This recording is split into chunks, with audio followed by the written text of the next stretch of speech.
Hey, it's Tucker Carlson. Let's say you wanted to control a country.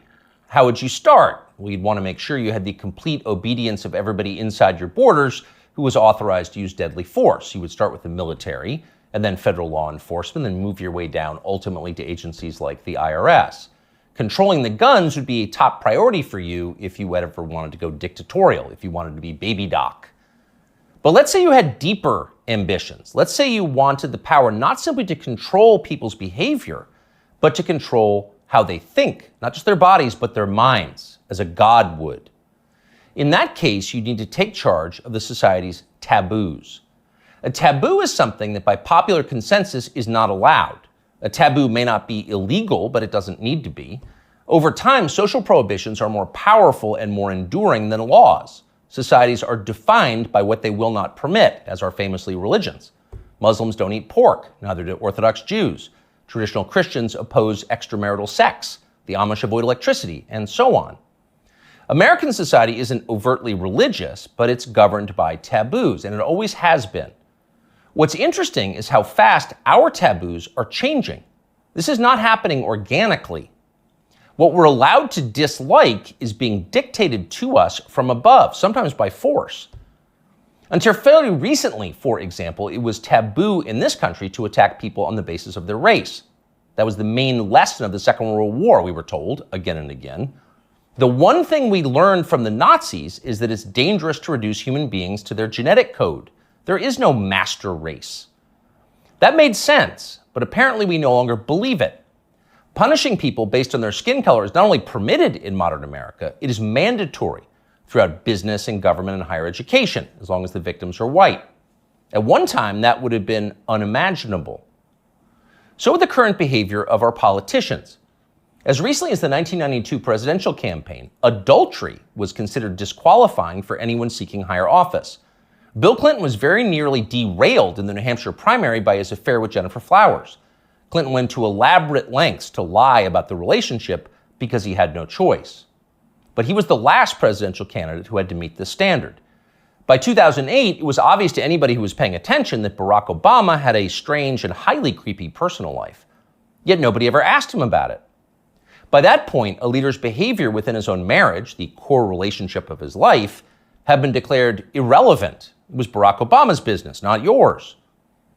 One by one, with increasing speed, our old taboos have been struck down.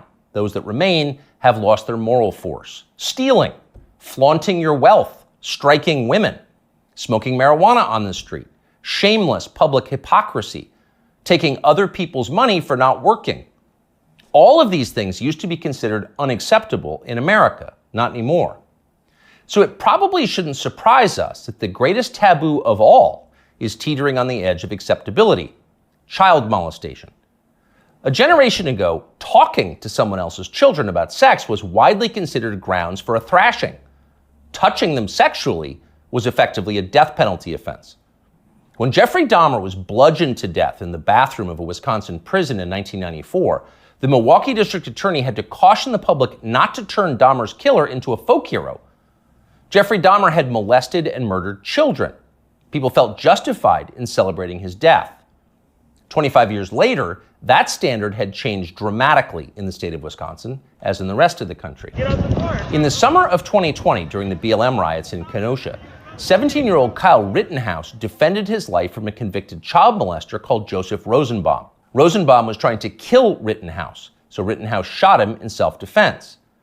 But it was Joseph Rosenbaum whom the media cast as the victim of the story.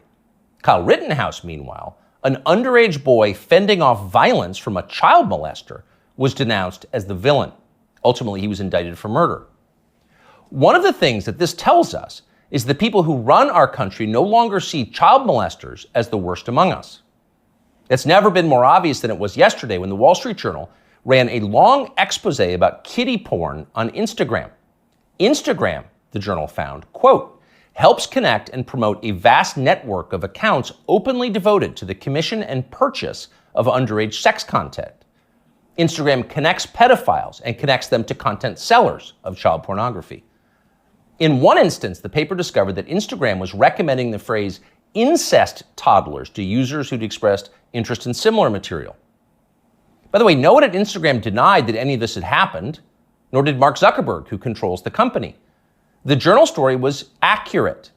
It was all pretty shocking, but not as shocking as what happened next, which was effectively nothing at all. The largest circulation newspaper in the United States revealed that one of the world's most influential companies was promoting pedophilia, and nobody in power did anything about it. The Justice Department did not announce an investigation. Congress did not schedule hearings. The guy who runs Instagram, Adam Mosseri, still has his job. In fact, Mosseri's last tweet, which is pinned, is a video of himself bragging about how effective Instagram's algorithm is. Keep in mind as you watch this, it's real. People often talk about the algorithm, but there is no one algorithm for Instagram. There are many algorithms and ranking processes we use to try to personalize the experience to make it as interesting as we can for each and every person who uses Instagram. We believe in this idea of personalization. What you're interested in and what I'm interested in is different, and so therefore your Instagram and my Instagram should be different. What you're interested in and what I'm interested in is different, Mosseri explains patiently. So your Instagram feed will be different from mine. You're interested in children, that's why you're getting all the incest toddler posts. It's a highly personalized experience. That tweet is still up tonight. Of course, everybody at Instagram, in fact, everyone everywhere in authority, will still claim to think that child molestation is bad, but the tone has changed unmistakably. When they say it's bad, they mean it in a kind of abstract way. Bad like a civil war in Central Africa is bad. You wouldn't prefer it, but there are reasons it happens. That's why we now refer to pedophiles as minor attracted persons, because honestly, who can judge? These people are a sexual minority, so pause before you attack them. And in any case, it's not like pedophiles are barging into the Capitol building to sit in Nancy Pelosi's chair or asking uncomfortable questions about the last election. For miscreants like that, no punishment is too harsh. So far this month, the FBI's Washington field office has issued 11 press releases. 10 out of 11 have been about January 6th. Keep in mind that January 6th happened more than 2.5 years ago. Now you know why the feds were ignoring kid touchers on Instagram. They're too busy to respond. They've got much more important things to do, like finding white supremacists. White supremacists are America's new child molesters. We've got zero tolerance for white supremacists because no one threatens the life of this country more than they do. Here's Joe Biden once again making that very clear last month. To stand up against the poison of white supremacy, as I did my inaugural address, to single out as the most dangerous terrorist threat to our homeland is white supremacy.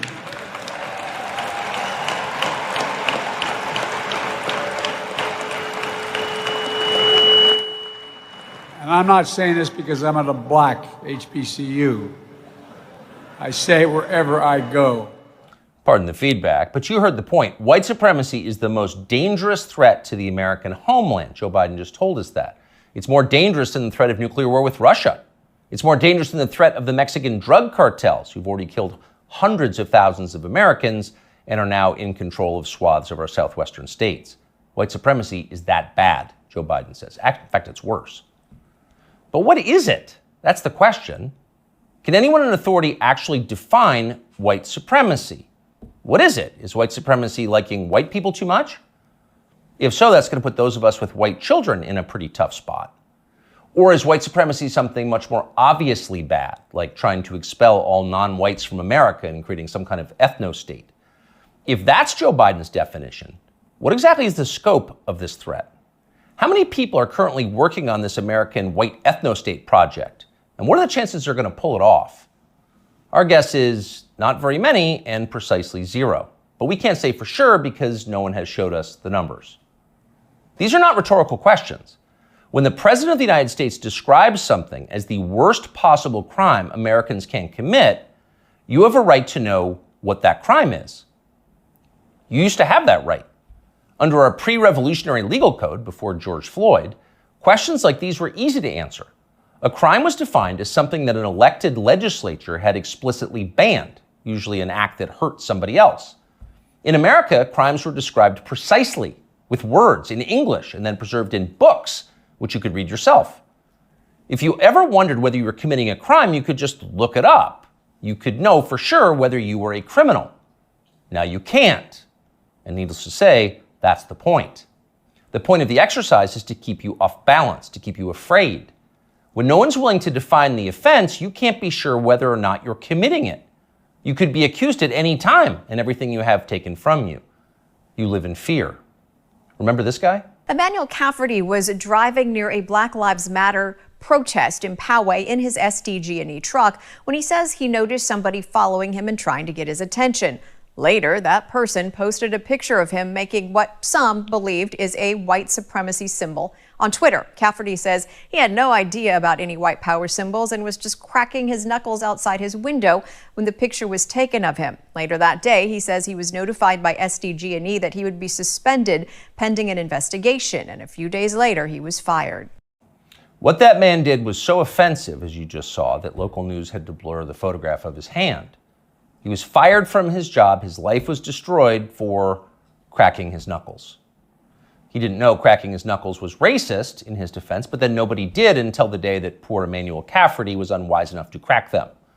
When a crime has no definition, anyone can be guilty of it. It's hard to relax in a country like that. The old system was better. Government operated on the basis of laws, not amorphous moral terror. Politicians couldn't accuse you of something they couldn't define. The legal code was straightforward. Child molestation was a crime. Having unfashionable opinions was not. Outside of the public sphere, the population mostly governed itself, as it does in every society, and used taboos to do it. You knew what was allowed and what wasn't because the rules didn't change very often. The taboos were organic. They derived from collective experience and instinct, the two most reliable guides to life. They evolved for a reason. They still do. Our job at this point is to protect them, despite the hectoring, the nonstop hectoring from the people in charge. You know the outlines of right and wrong. You were born knowing them. So don't let them talk you out of what you can smell. Don't let them rationalize away your intuitive moral sense. Cling to your taboos like your life depends on them, because it does. Cherish and protect them like family heirlooms. That's exactly what they are. Younger people say the news is full of lies. Kennedy's motorcade. 239 people. The death of Jeffrey Epstein.